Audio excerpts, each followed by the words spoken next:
Ration ഡോക്സിന് അടുത്ത വീഡിയോയിലേക്ക് സ്വാഗതം. ഇന്ന് നമ്മൾ പറയുന്നത് വെച്ചാൽ ഇപ്പം നമുക്കറിയാം മലയാള സിനിമ നമ്മുടെ മോളിവുഡ് എന്നറിയപ്പെടുന്നത് നമ്മളിവിടെ ഒരുപാട് സിനിമകൾ നിർമ്മിക്കുന്നുണ്ട്. പരമാവധി നമുക്ക് ചിലവാക്കാൻ പറ്റുന്ന രീതിയിലുള്ള കാശുകൾ മുടക്കി അല്ലെങ്കിൽ നമുക്ക് സിനിമകൾ നിർമ്മിക്കുന്നുണ്ട്. അത്തരത്തിലുള്ള സിനിമകൾക്ക് നമുക്ക് വലിയ രീതിയിലുള്ള പ്രതിഫലവും തിരിച്ചു കിട്ടുന്നുണ്ട്.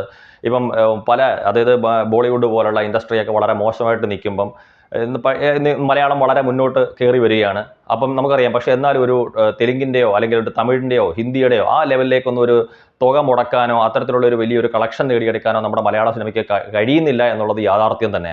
പക്ഷെ നമ്മുടെ ഈ പരിമിതിക്കുള്ളിൽ നിന്നുകൊണ്ട് തന്നെ നമ്മുടെ നായക നടന്മാർ വലിയ രീതിയിലുള്ള വിജയങ്ങൾ നേടുക. അതായത് ഞാൻ എപ്പോഴും പറയുന്നുണ്ട്, ഇപ്പം ചില നടന്മാരെ കുറിച്ച് നമ്മൾ എടുത്തു കഴിഞ്ഞാൽ അവർ കൂടുതൽ അവരുടെ ഒരു സ്റ്റാർഡം അല്ലെങ്കിൽ ഒരു സൂപ്പർ താര പദവി സംരക്ഷിക്കത്തക്ക രീതിയിലായിരിക്കും അവരുടെ സിനിമകളുമായിട്ട് അവർ മുന്നോട്ട് പോകുന്നത്. കാര്യം തിയേറ്ററിൽ വരണം, ആഘോഷമായിട്ട് വലിയ വിജയം നേടണം, 50 കോടി 100 കോടി ക്ലബിലെത്തണം, അല്ലെങ്കിൽ നിർമ്മാതാവിന് വലിയ രീതിയിലുള്ള ലാഭം കിട്ടണം, അങ്ങനെ തൻ്റെ താരസിംഹാസനം ഉറപ്പിച്ചു നിർത്തണം എന്നൊക്കെ വിചാരിക്കുന്ന താരങ്ങളുണ്ട്. ചിലരാണെങ്കിൽ ഈ പറയുന്ന കണക്ക് മികച്ച കഥാപാത്രങ്ങളിലൂടെ മികച്ച റോളിലൂടെ അതായത് ബഹുമതികളെ സ്വന്തമാക്കാൻ വേണ്ടിയിട്ട് അല്ലെങ്കിൽ ആൾക്കാരെ കൊണ്ട് താൻ മികച്ച പ്രകടനമാണ് നടത്തുന്നതെന്ന് പറയാൻ വേണ്ടിയിട്ട് ഏറ്റവും നല്ല കഥകളും കഥാപാത്രങ്ങളുമായിട്ട് മുന്നോട്ട് പോകുന്ന ആൾക്കാരുണ്ട്.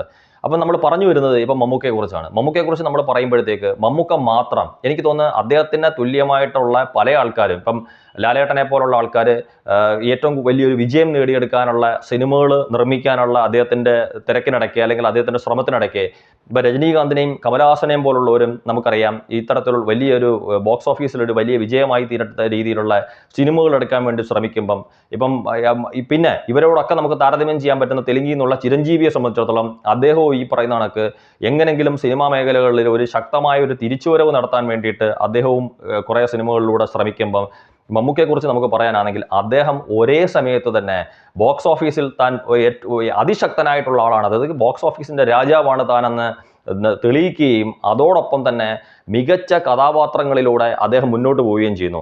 അതിന് നമുക്കൊരു ഉദാഹരണങ്ങൾ എന്ന് പറഞ്ഞാൽ 2 സംഭവങ്ങൾ നമുക്ക് അതുമായിട്ട് ബന്ധപ്പെടുത്തി പറയാനാണെങ്കിൽ, ഇപ്പം നമുക്കറിയാം ഈ അടുത്ത കാലത്ത് ഒരു കണക്ക് പുറത്തുവിട്ട അനുസരിച്ചിട്ടുള്ള ഞാൻ തന്നെ ഒരു വീഡിയോ ചെയ്തിട്ടുണ്ടായിരുന്നു. കോവിഡിന് ശേഷം റിലീസ് ചെയ്ത മമ്മൂക്കയുടെ 11 മലയാള ചലച്ചിത്രങ്ങളുടെ തിയേറ്റർ കളക്ഷൻ മാത്രം, വിത്തൗട്ട് ബിസിനസ് കളക്ഷൻ എന്ന് പറയുന്നത്, തിയേറ്റർ കളക്ഷൻ മാത്രം എന്ന് പറയുന്നത് 460 കോടിയാണ്.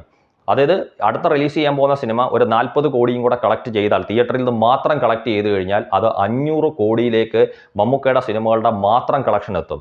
അപ്പം നമ്മുടെ ഈ ഒരു ഇൻഡസ്ട്രിയിൽ ഇവിടെ നമ്മുടെ മുതൽ മുടക്ക് അല്ലെങ്കിൽ നമുക്ക് ഇവിടുന്ന് തിരിച്ചു കിട്ടുന്ന ഒരു വരുമാനം എന്ന് പറയുന്ന ഒരു വലിയൊരു തുകയെന്ന് നമുക്കൊക്കെ ഏത് രീതി വേണമെങ്കിലും നമുക്ക് കണക്കാക്കാവുന്ന കണക്ക് അങ്ങനെ നമ്മൾ നോക്കുമ്പം ഈ മലയാള സിനിമയിൽ ഈ 11 സിനിമകളിലൂടെ മമ്മൂക്കയോടൊപ്പം എത്തിയിട്ടുള്ള മറ്റൊരു താരമില്ല. ഈ 460 കോടി മലയാളത്തിൽ നിന്ന് ഈ സമീപകാലങ്ങളിലുള്ള സിനിമകളിൽ നിന്ന്, അത് കോവിഡിന് ശേഷം നേടിയിട്ടുള്ള ഒരു താരം മലയാള സിനിമയിലില്ല.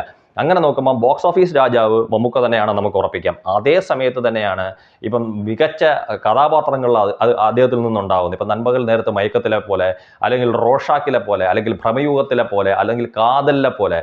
ഇപ്പം നിർഭാഗ്യവശാൽ നാഷണൽ അവാർഡിന് അദ്ദേഹത്തിൻ്റെ സിനിമകൾ അങ്ങോട്ട് അയക്കാൻ പറ്റാത്തതുകൊണ്ട് അത്തരത്തിലുള്ളൊരു മത്സരം അവിടെ ഉണ്ടായില്ല. പക്ഷേ സ്റ്റേറ്റ് അവാർഡിനെ സംബന്ധിച്ചിടത്തോളം നമുക്കറിയാം ഫൈനൽ റൗണ്ടിൽ കാതലിലെ മാത്യു ദേവസി ഉണ്ടായിരുന്നു എന്ന് പറയുമ്പം നമ്മൾ കണക്കാക്കേണ്ടുന്നത് ഒരേ സമയത്ത് തന്നെ മമ്മൂക്കയുടെ ടർബോയും ഉണ്ടാവുന്നുണ്ട്, അല്ലെങ്കിൽ കണ്ണൂർ സ്കോഡും ഉണ്ടാവുന്നുണ്ട്, അതുപോലുള്ള ഒരുപാട് സിനിമകൾ മമ്മൂക്കയുടെ ഭാഗത്തുനിന്ന് ഉണ്ടാകുന്നുണ്ട്.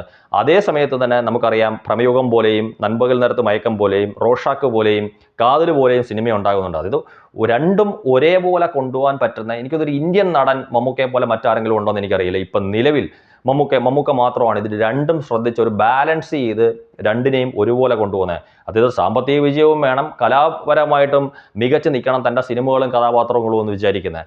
അപ്പം ഈ പറഞ്ഞ കണക്ക് മമ്മൂക്ക തേടി ഇനിയും ഒരുപാട് ബഹുമതികൾ വരട്ടെ. അതുപോലെ നമ്മൾ പറയുന്നുണ്ട് ഒരു 40 കോടിയും കൂടെ അടുത്ത ബസുക്ക എന്ന് പറയുന്ന സിനിമ 40 കോടിക്ക് മേളിലോട്ട് നേടട്ടെ. മിനിമം ഒരു 40 കോടിയും കൂടെ അത് തിയേറ്ററിൽ നിന്ന് മാത്രം കളക്ട് ചെയ്ത് അതും ഈ പറയുന്ന കണക്ക് മമ്മൂക്കയുടെ സിനിമകളുടെ മാത്രം കോവിഡിന് ശേഷം ഇറങ്ങിയ സിനിമകളിൽ 500 കോടി മമ്മൂക്ക തയ്ക്കട്ടെ എന്ന് നമുക്ക് ആഗ്രഹിക്കാം. Thank U.